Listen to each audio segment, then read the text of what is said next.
Hay que nacer de nuevo. Hay que nacer de nuevo, le dijo Jesús a Nicodemo. Esto es especialmente válido para un consagrado secular, cuyo vivir en el mundo le obliga a un permanente renovarse. ¿En qué? Pueden ayudarnos estas palabras del Papa Francisco en la exhortación Querida Amazonía. No se trata de que todos seamos más laicos o de que escondamos las convicciones propias que nos apasionan para poder encontrarnos con otros que piensan distinto, porque mientras más profunda, sólida y rica es una identidad, más tendrá para enriquecer a los otros con su aporte específico. Hasta aquí la cita del Papa Francisco. En síntesis, vivir de verdad nuestra identidad tan profunda, sólida y rica, será lo que nos haga ser permanentemente actuales. Por eso la traducción y lectura de la Constitución Apostólica Provida Mater Ecclesiae hoy es vivirla. Así podemos nacer de nuevo siendo lo que somos. Lo expresa muy bien el Papa. No se trata de ser más light, de mundanizarnos, sino es nuestra identidad encarnarnos en el mundo para salvarlo con Cristo. Una renovación existencial. Como le gustaba decir al fundador del Instituto Secular Cruzadas de Santa María, vivid la humilde pedagogía de lo cotidiano, que consiste en valorar lo esencial y en guardar lo que no debe perecer, pero levantando siempre la mirada clara a lo lejos, al eterno frescor de la nueva alborada, a la luz del Espíritu, oteando siempre los signos de los tiempos, en los renovados amaneceres de una humanidad que no se detiene en su marcha hacia Dios. Hondamente fundados para que el edificio sea más alto y desarrollar así una fidelidad creativa. No se trata de conservar piezas de museo, sino de ser creativos, odres nuevos para vino nuevo. Es el título de un documento de la Congregación de Vida Consagrada. Volver a ser revolucionarios, como decía el Papa Francisco, que lo fue en su día la Constitución Apostólica Provida Mater Ecclesiae. Esta Constitución, tras 74 años, nos dice hoy, en sustancia, lo mismo que entonces. La lectura actualizada está en cada uno, en cada una. Somos mayoría femenina. Tenemos que ser madres próvidas como la Iglesia. La Iglesia Provida Mater nos engendró entonces y a lo largo de estos años ha ido dando a luz nuevos institutos seculares. De 2 aprobados en 1947, hoy hay 184, según la estadística última de la Conferencia Mundial de Institutos Seculares. De 1980 al 2000, 20 años, se aprueban 53 institutos. Y desde 2000 al 2018, 18 años, solo 3. Además, aumenta la edad de los miembros y descienden las vocaciones. Las últimas estadísticas de la Iglesia Católica, según datos de la agencia Fides, revelan que hoy hay en el mundo 585 miembros de institutos seculares masculinos, 33 menos que el año pasado, y 22.057 femeninos, 343 menos que el año pasado. Disminuyen año tras año, sobre todo en Europa, si bien aumentan en Asia y África, aunque a menor ritmo. Ciertamente, aunque esto no sea un consuelo, la disminución es general en la vida consagrada. Y entonces podemos preguntarnos, ¿es que la Iglesia Madre ha dejado de ser provida? ¿Es que el Espíritu Santo ya no es dador de vida? ¿Es que los institutos seculares no son hoy más necesarios? Sin duda esto no puede ser la causa. Hay que nacer de nuevo. La Iglesia sigue siendo Provida Mater. El Espíritu Santo sigue engendrando carismas y llamadas ¿Cómo no va a llamar Dios precisamente en este siglo tan necesitado, mucho más que en 1947? Porque fue la necesidad la que los hizo nacer como luz, sal y fermento en un mundo tenebroso e insulso, como decía entonces Pío XII. ¿Cuál no será la necesidad hoy, en medio del eclipse de Dios, en palabras de Benedicto XVI, y consiguientemente del eclipse del hombre mismo, de la misma cultura y secularidad? Entonces, la traducción y lectura de la Provida Mater Ecclesia al momento actual significa, a mi entender, primero, necesidad de mantener la identidad de los institutos seculares cuyo autor es el Espíritu Santo, identidad bien expresada en la Provida Mater Ecclesia, reconocida y valorada por todo el magisterio hasta hoy, identidad muy discutida teológica y jurídicamente durante estos años, pero progresivamente aclarada y afirmada, identidad que es coesencialidad, consagración, secularidad, identidad que no encorseta, sino que admite una amplísima pluralidad de formas y carismas potenciada por el magisterio siempre. Segundo, dar a conocer esa identidad. Los institutos seculares siguen sin ser conocidos o se conocen mal, a pesar de los esfuerzos del magisterio en estos años. Por ejemplo, la carta a los obispos sobre los institutos seculares en el año 2017. No se puede amar lo que no se conoce, pero la responsabilidad de este conocimiento no es solo ni principalmente de los obispos, sino nuestra. Hago un inciso. En los últimos meses, en torno al 2 de febrero, Jornada de la Vida Consagrada, se organiza una jornada en la cual intervienen 3 ponentes, un obispo, una religiosa de vida monástica y un miembro de un instituto secular. Lo coordina una persona experta en vida consagrada, de la cual no se puede dudar que conoce bien lo que es los institutos seculares, pero qué sorpresa tuve cuando, al ser presentada la miembro de instituto secular que participaba en esta jornada, persona conocida, no se puede pensar que no se sabe bien cuál es su identidad, que ha ocupado cargos en su instituto, también en la conferencia de institutos seculares a nivel nacional, es presentada, fulanita de tal, una religiosa que vive en su casa.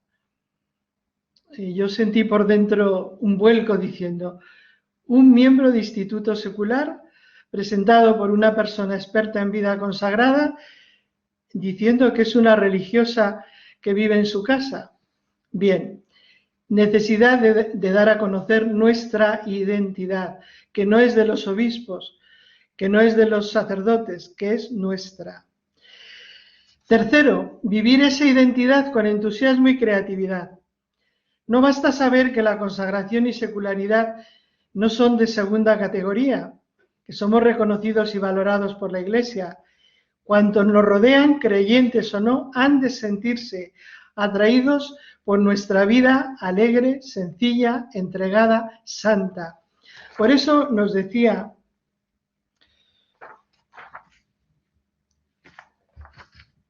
el Papa Francisco, al celebrar los 70 años de la Provida Mater Ecclesia, que el desafío más grande de los institutos seculares es ser escuela de santidad. La traducción de la Provida Mater Ecclesia al momento actual consiste en vivir hoy lo que dijo ayer. Es nuestro momento. ¿Por qué? Hoy somos más necesarios. Tenemos ya, tras muchas discusiones y estudios, una teología elaborada y un derecho canónico que nos sustentan, cosa que entonces los papas lo han tenido siempre claro, pero no muchos teólogos y canonistas. Además, hay una conciencia eclesial arraigada del papel e importancia del laicado, de lo secular, de la necesidad de evangelizar la cultura, de la inserción en las periferias, precisamente el campo de los institutos seculares.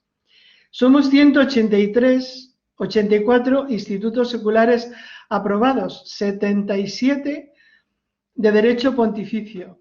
En 1947 todo estaba en potencia. Somos mayoría femenina, 157 institutos femeninos. Estamos en la hora de la mujer, cosa que en 1947 no sucedía. Hoy no hay lugar donde no podamos estar presentes y de las múltiples formas como pueden estar los institutos seculares. Tenemos más experiencia, la seguridad de que son camino de santidad. Muchos de nuestros fundadores, incluso miembros, están en proceso de canonización. Tenemos pues más riqueza, más realidad, más experiencia, más manos y corazones y sobre todo hoy hay más necesidad que nunca en el mundo en que vivimos. Estos años pasados deberían ser aliados nuestros, no un peso. ¿Qué nos falta? Hemos aceptado implícitamente quizá el ars moriendi que denunciaba el Papa Francisco, esa convicción de que esto no da para más, la cual lleva a encerrarse a tener hijos. Nos limitamos a ser buenos profesionales, descuidando que la profesión debe convertirse en apostolado. Para eso nacimos, secularidad, consagración, apostolado. Vuestra vocación resulta atrayente a cada hombre y a sus anhelos más profundos, nos decía el Papa Francisco en su discurso a la Conferencia Italiana de Institutos Seculares. Entonces, ¿por qué no atrae vocaciones? Hay muchas razones, cierto, pero quizá una de ellas pueda ser esta que sugiere el Papa, que vivimos cómodamente en nuestro mundo. Nos falta testimonio, nos falta profecía. Si es así, es urgente una conversión, nos advierte el Papa. Salgamos, pues, es el momento oportuno. Si no, en unos años podemos quedarnos sin relevancia, ahora que tanto se nos necesita. Mi objetivo con esta exposición es despertarnos a la urgencia de ser madres próvidas, cuidadosas, prevenidas, diligentes, verdaderas hijas de esta Iglesia Madre, a los Santa Teresa. Esta es, en mi opinión, la traducción y lectura de la Provida Mater Ecclesia al momento actual. No me detengo en aspectos jurídicos, se tratará a lo largo de la jornada por personas muy autorizadas o teológicos, lo mismo, necesarios en este proceso de reconocimiento de nuestra identidad y misión, pero tarea de especialistas, suficientemente estudiados en estos años y ya aclarados, a Dios gracias. Me centraré en lo pastoral, en lo existencial, y si no tengo tiempo de terminarlo, pues lo dejaré por escrito para la publicación. Desarrollaré mi intervención en 4 puntos. ¿Por qué la Provida Mater Ecclesia? ¿Qué dice la Provida Mater Ecclesia? De la Provida Mater Ecclesia hasta hoy, a la luz del Concilio Vaticano II. Me detendré menos porque hay una ponencia que específicamente va a tratar de ello. Y unas conclusiones, vigencia y actualidad. ¿Por qué la Provida Mater? La historia de los institutos seculares es tan antigua como la Iglesia, decía el cardenal Antoniuti en su discurso al primer Congreso Mundial de Institutos Seculares, 1970. ¿En qué sentido? Los primeros cristianos, junto a un deseo de perfección y de santidad, hasta el martirio, tenían una recta concepción de la secularidad, como lo revela la carta a Diogneto, y vivían coherentemente las exigencias de la vocación bautismal. Ciertamente esta vivencia existencial tan arraigada se fue debilitando. El mundo se va viendo como lugar de pecado y hay que huir de él, la fuga mundi, para santificarse. Surge así la vida religiosa, eremítica, monástica y posteriormente las órdenes y congregaciones de vida activa. Es estupendo, un gran don para la Iglesia. Sin embargo, crece la conciencia de que la santidad no es propia de la vida secular. Se va desarrollando un cierto clericalismo, lo cual ya no es tan estupendo. La reacción de un secularismo ilustrado y la Revolución Francesa, con la oposición a la nobleza, y a la Iglesia se las ve como aliadas, la cual tendrá que esconderse si no quiere acabar en la guillotina. Y aún así, en escondido, sigue evangelizando. Y aquí tenemos los primeros intentos de sociedades de laicos con ardor apostólico y deseos de perfección. Recordamos las fundadas por Pío de la Clorovier en Francia, el siglo XIX lleno de revoluciones de distinto signo y anticlericales todas, ve proliferar asociaciones laicas con idéntico espíritu apostólico y de consagración. Leyendo en profundidad la historia, es la genialidad del Espíritu Santo sacando bienes de los males. Había que redoblar el testimonio y profecía, como nos dice el Papa Francisco, que se haga hoy. De este modo fue la malicia de los tiempos, como dice Provida Mater Ecclesia, la ocasión para el nacimiento de estas primeras sociedades laicales con deseos de consagración antecedente de los institutos seculares. La Iglesia dio una primera aprobación con el decreto Ecclesia Católica 1889, que lo reconocía como píos sodalicios, devotos privados y no como verdaderas formas de vida consagrada. La Iglesia iba dando prudentes pasos a la escucha del Espíritu Santo, que tiene sus tiempos, y no se entendía la vida consagrada sin ser religiosa. Principalmente entre 1920 y 1940 se multiplicaron, dice la Provida Mater Ecclesia, estas asociaciones laicales que querían vivir los consejos evangélicos y solicitaban aprobación en Roma. Pío XI encomienda al padre Gemelli convocar un congreso en San Galo, Suiza, de dirigentes de las asociaciones laicales internacionales más importantes. Se celebró en mayo de 1938 y después, con un documento muy bien pensado y muy bien acordado entre los asistentes, elevaron estas conclusiones a Roma. Pero muchos canonistas de la curia se opusieron al nuevo estado de perfección y le dijeron al padre Gemelli que guardara sus apuntes, mejor que los hiciera, que los destruyera, porque eso no era posible. ¿Cómo conciliar consagración y secularidad?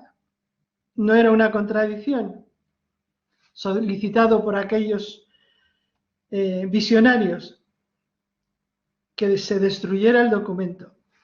El cardenal Pacelli, futuro Pío XII, seguía el tema con solicitud. Una vez elegido papa, en 1939, confió el estudio de la cuestión a 3 sagradas congregaciones, la del Santo Oficio, la del Concilio y la de los religiosos. En este estudio destacó el trabajo del padre claretiano Arcadio Larraona, futuro cardenal.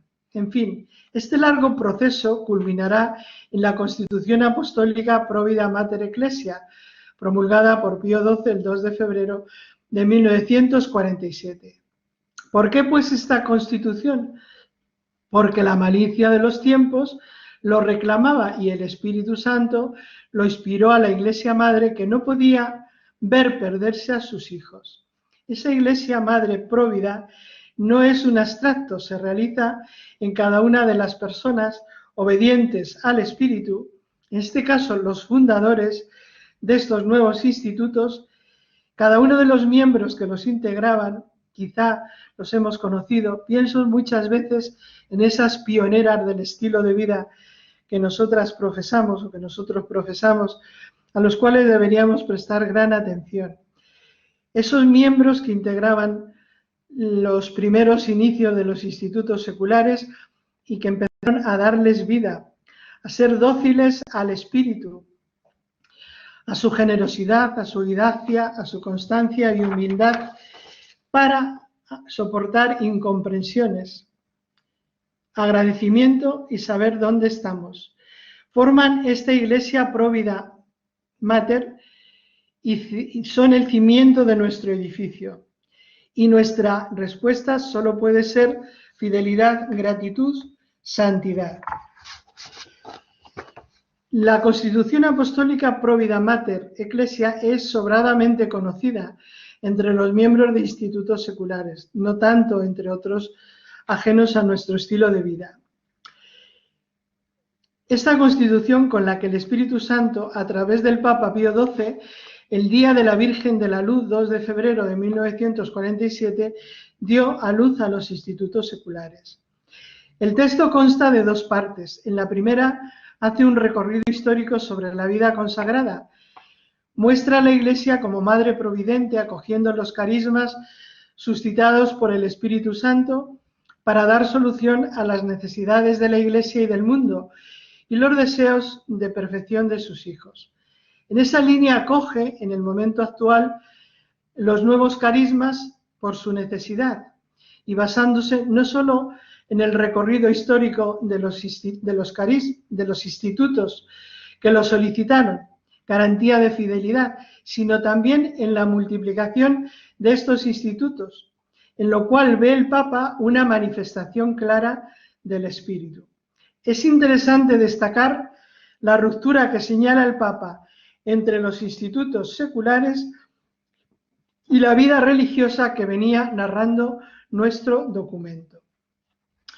La segunda parte consiste en la llamada Ley Peculiar de los Institutos Seculares, que en 10 artículos expone sus características y establece su ordenamiento jurídico.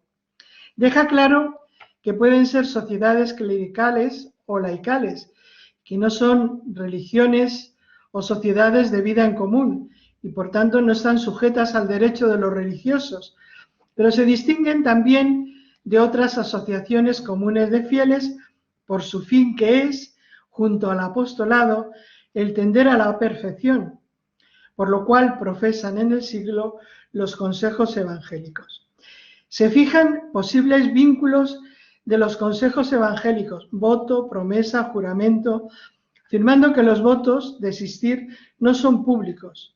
Se precisa también que no se impone la vida en común, aunque en el Código de Derecho Canónico 1983, el 714, pues según el derecho propio se puede establecer comunidades de vida fraterna para vivir juntos. En cuanto al régimen jurídico, se regirán por esta Constitución las normas que la Sagrada Congregación de Religiosos tenga oportuno publicar y por las constituciones particulares de cada instituto. En la Provida Mater Ecclesia están presentes 3 características esenciales que la Iglesia irá subrayando en su magisterio posterior: consagración, secularidad, sin menoscabo la una de la otra, y apostolado. En este tercer punto se insiste quizá menos. Es de apreciar también su amplitud de miras, pues da amplio margen de reglamentación a las distintas constituciones de cada instituto, respetando la gran pluralidad de fines, necesidades y circunstancias existentes desde el principio en los institutos seculares. El 12 de marzo de 1948, el Papa Pío XII promulgó el motu propio Primo Feliciter, que explicaba y aclaraba algunos puntos no comprendidos. Reafirma las 3 notas esenciales de los institutos seculares: consagración y secularidad plenas y apostolado en perfecto equilibrio.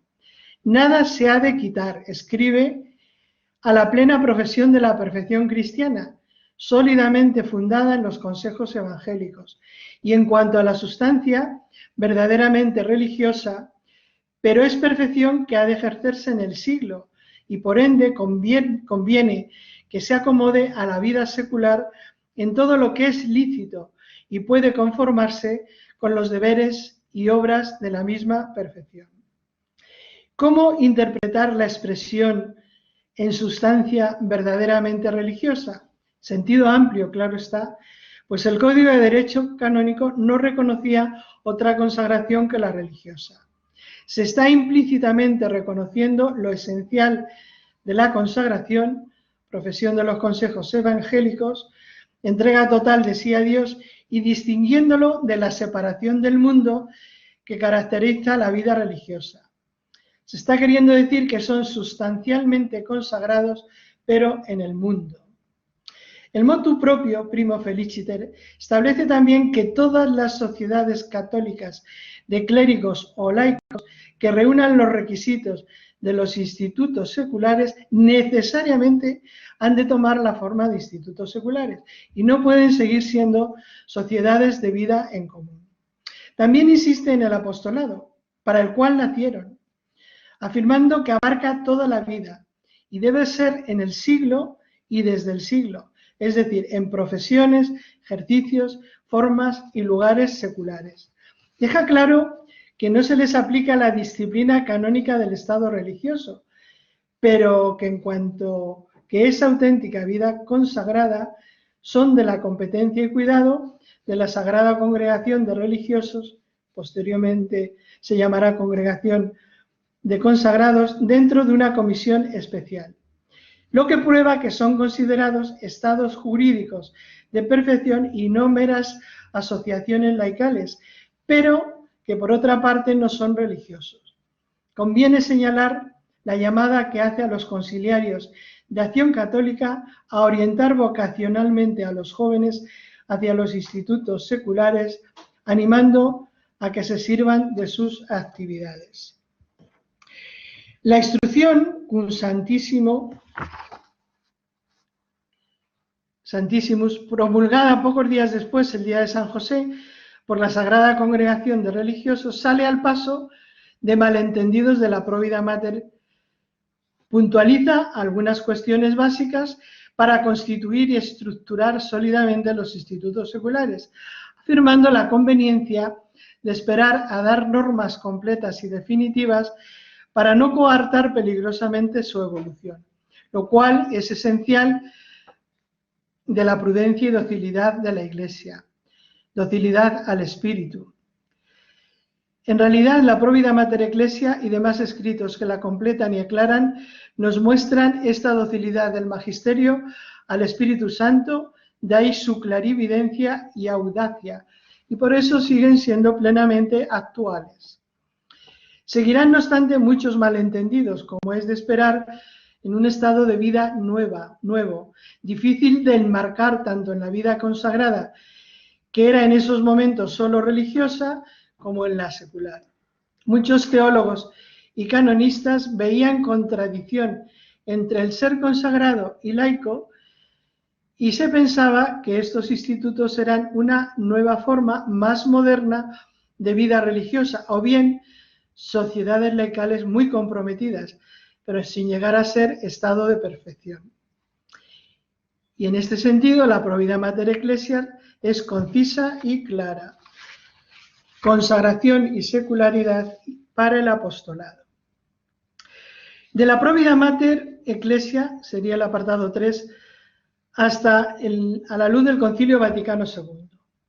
Desde 1947 hasta el concilio se multiplicaron los institutos seculares. Ya en Primo Feliciter, el Papa agradece a Dios la muchedumbre de tantas almas que consagran alegremente su vida en los institutos seculares. En enero de 1962, 15 años después de la Provida Mater Ecclesia, la Sagrada Congregación de Religiosos había recibido 240 peticiones de aprobación de institutos seculares, de los cuales aprobó 58, 16 masculinos, entre ellos 12 sacerdotes y 42 femeninos. Eran institutos muy variados, con perfiles a veces no bien definidos, pues algunos adoptaban formas de vida cuasi religiosa, lo cual es normal en un proceso de maduración. La Iglesia defendió siempre la rica pluralidad que corresponde a la acción del Espíritu Santo, que va alumbrando nuevas formas de vida y solo trata de preservar lo que es esencial. Pero no todos vieron con buenos ojos esta pluralidad, que juzgaban indefinición.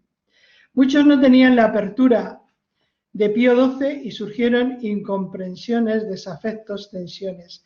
Ello explica que durante la celebración del Concilio Vaticano II apenas tuvieran lugar, pero también que se hiciesen muchos estudios con el objetivo de profundizar teológicamente en el concepto de consagración y secularidad insuficiente hasta entonces, pues se identificaba la vida consagrada con la religiosa. En realidad, los institutos seculares esencialmente prepararon el concilio y se adelantaron a él, como reconocerá el Papa Pablo VI. Tengo a continuación un apartado sobre lo que fueron los institutos en el Concilio Vaticano II, pero voy a omitirlo dado que va a haber una intervención específica sobre el tema. Siguieron muchos malos entendidos después de que se fue hablando de los institutos seculares.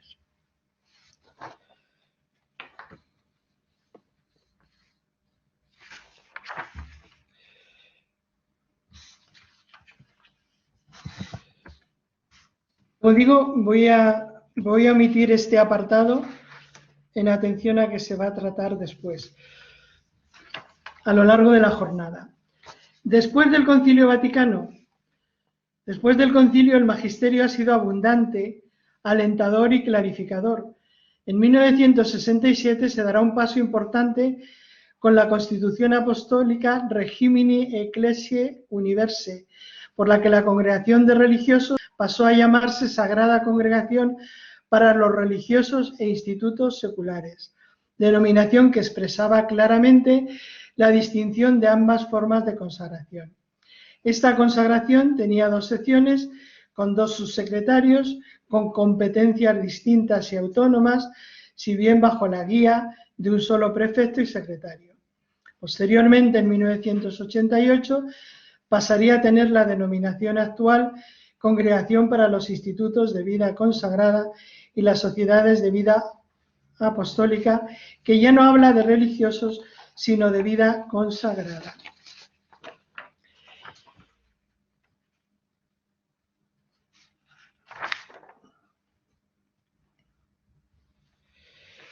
La reflexión sobre los institutos seculares se fue enriqueciendo doctrinalmente con los discursos de los papas e intervenciones de prefectos de la Congregación de Vida Consagrada y enriqueciendo sustancialmente con los encuentros periódicos entre institutos seculares que comenzaron a reunirse en congresos y formar conferencias de institutos seculares siguiendo la eclesiología de comunión del Concilio Vaticano II.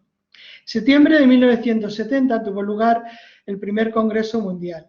Cardenal Antoniuti, prefecto de la Sagrada Congregación de Religiosos e Institutos Seculares, en su discurso de apertura comparó a los institutos seculares con una vigorosa y fresca primavera, llena de promesas, de frutos insospechados, que denota la fuerza, decía, y la vitalidad de la Iglesia, la cual se renueva en su perpetua juventud y se robustece con nuevas energías. Hasta aquí la cita del cardenal. Pienso que no era hablar por hablar, sino que realmente los veía así, al igual que Pablo VI, que veía una esperanza en ellos, en el confuso posconcilio, cuando la secularidad se confundía con secularización, incluso en la vida religiosa.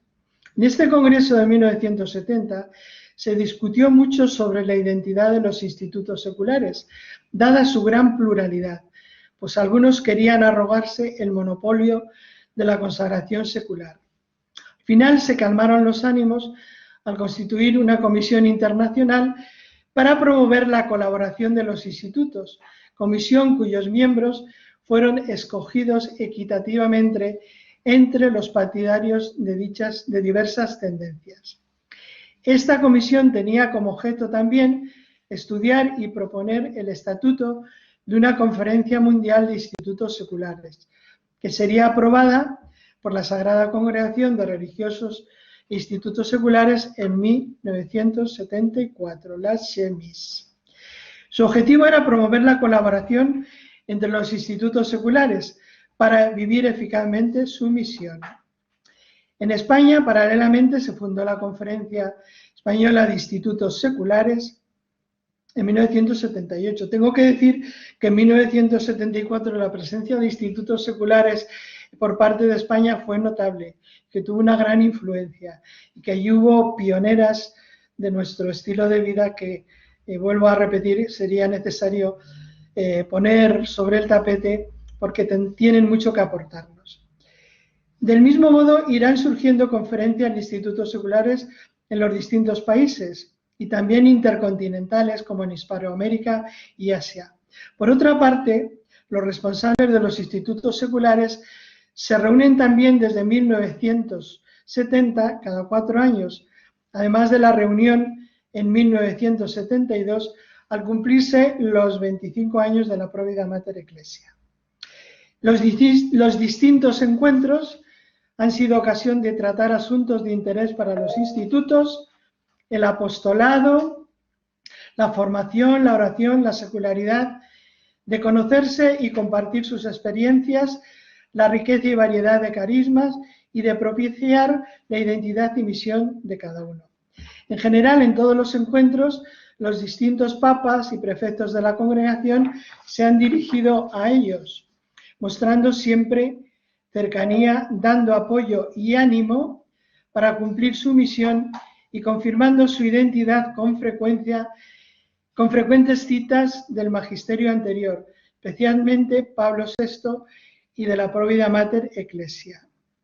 El magisterio de San Juan Pablo II es prolífico en documentos relativos a los institutos seculares.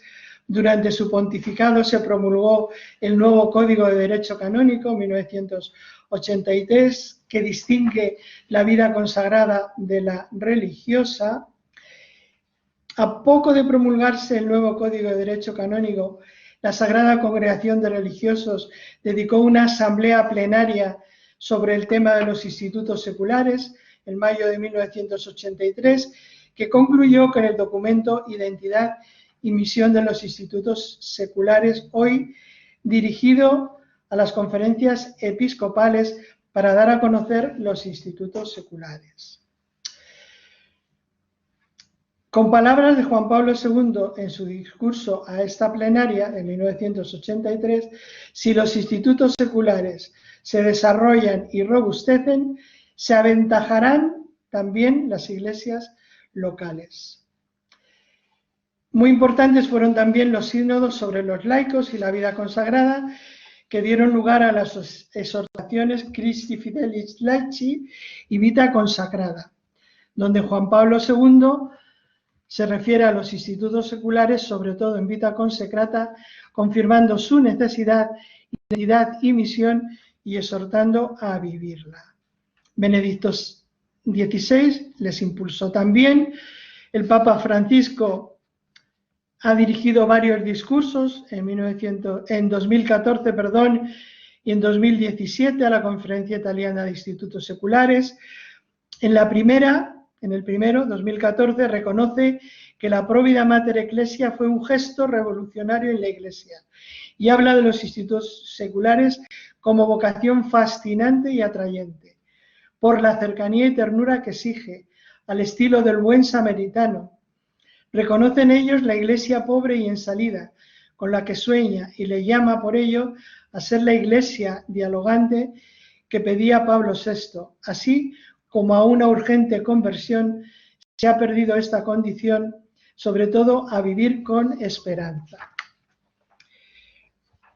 Vigencia y actualidad. Voy saltando algunas cosas para poder concluir.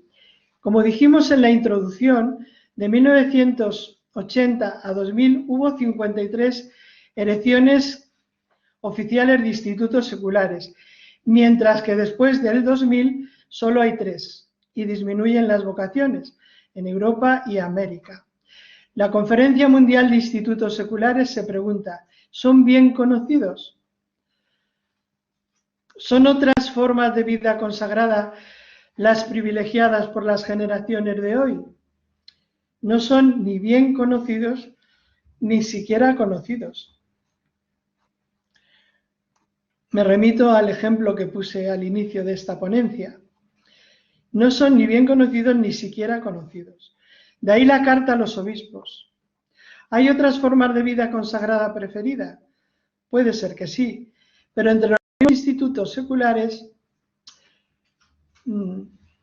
tenemos que plantearnos seriamente, tenemos que examinarnos urgentemente cómo estamos nosotros dando a conocer la riqueza de nuestra consagración vivida de esta forma tan atractiva. Tenemos que examinarnos y tenemos que multiplicar iniciativas como esta que estamos celebrando hoy para que esta riqueza tan sólida y esta identidad que nos han reconocido todos los papas y muy recientemente el Papa Francisco sea puesta en valor. No se trata, por tanto, de que la identidad no sea actual, como podría ocurrir con órdenes medievales como los mercedarios, que han tenido que actualizar su carisma. Por definición, el instituto secular es del siglo actual, con la obligación, por su esencial secularidad, de actualizarse siempre, lo cual no haría si cambiase su identidad. Se trata de actualizarlo existencialmente. El lema del Congreso Mundial, de la Conferencia Mundial de Institutos Seculares, que se proyecta. ¿Se oye ya, Gonzalo? Sí, adelante, te hemos recuperado. Adelante. Muy bien. Voy terminando entonces. Muy bien. Termino con palabras del Papa Francisco. No perdáis jamás el impulso de caminar por los senderos del mundo. La conciencia de que caminar, ir incluso con paso incierto o renqueando es siempre mejor que estar parados, cerrados en los propios interrogantes o en las propias seguridades. Nada de revestirnos de dudas, continúa, de revestirnos con el hábito aparentemente bello de la libertad y del respeto, que corre el riesgo de minar los fundamentos de la vida consagrada, especialmente de la secular. Nunca parados, siempre en camino, juntos y enviados, porque la consagración hace de vosotros una chispa viva de la Iglesia, siempre en camino, con esa virtud que es una virtud peregrina, la alegría. En la publicación vais a encontrar la relación de fundadores de institutos seculares, algunos ya canonizados y otros en proceso de canonización muy avanzado. Termino. El desafío de la santidad es el que nos impulsa para traducir y hacer vida el legado de la Provida Mater Ecclesia en nuestros tiempos tan necesitado de testigos creíbles de Cristo.